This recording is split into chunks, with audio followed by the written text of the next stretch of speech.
They are affectionately known as the world's biggest couch potato or even Velcro dog by their owners and lovers of the breed. However, for most people, this is not a common perception of the Greyhound. Most people tend to associate this breed of dog with the muzzle they wear or the prey drive that's evident in their racing.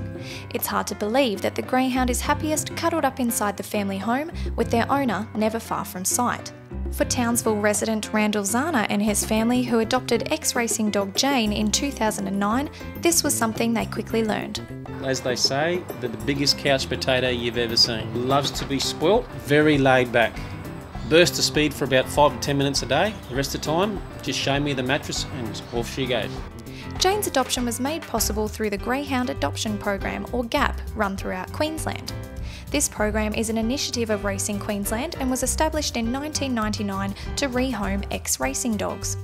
Owners and trainers of the dogs can surrender their animals for a small fee, enabling them to take part in the program and be rehabilitated into family life. GAP Behavioural and Assessment Manager Gail Lane, who runs the Brisbane branch, says the dogs go through a rigorous assessment program that takes place between 7 and 14 days. The dogs are required to pass numerous tests, including monitoring their behaviour around other animals, food, sounds, and even use a life-size baby doll to ensure the dogs meet the assessment criteria. Initially, we're looking at sociability to people. That's obviously a big one. Nobody wants a dog in their home that's not going to be sociable with them and not, want to be with them. There are many things we do, so it's pretty intense for the greys from start to finish. And if they pass all those, then obviously we deem, that they are safe to go into a foster care situation and then onto a forever home. The program has been a growing success since its inception, and current figures show a 95% pass rate. While that does mean that 5% of dogs do fail, Gail says there are many other options for those dogs. Euthanasia is only authorised as a worst-case scenario and is extremely rare.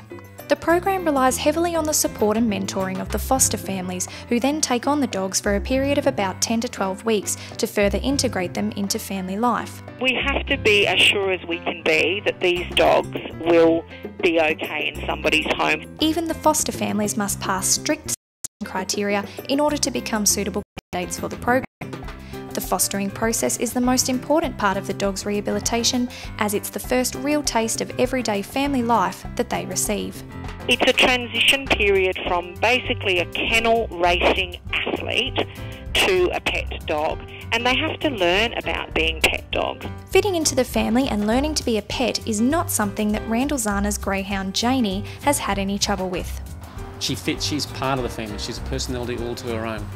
Contact with GAP doesn't end once the adoption is complete. The program holds monthly meets at Riverway here in Townsville and a number of walks around Brisbane as well. Program Manager Gail Lane says these meets are a way of socialising the dogs and ensuring they continue to practice the principles of the training. The program also has its own Facebook page where members can share stories and post pictures of their dogs. It's a pretty wonderful support network. It's non-political, and we've just found it's just been amazing for everyone. It's just like a little family. It is most definitely a dog's life for Jane, says Randall, whose family life revolves around their pet Greyhound, but they wouldn't have it any other way. It's all about Jane. Believe me, she is spoilt rotten.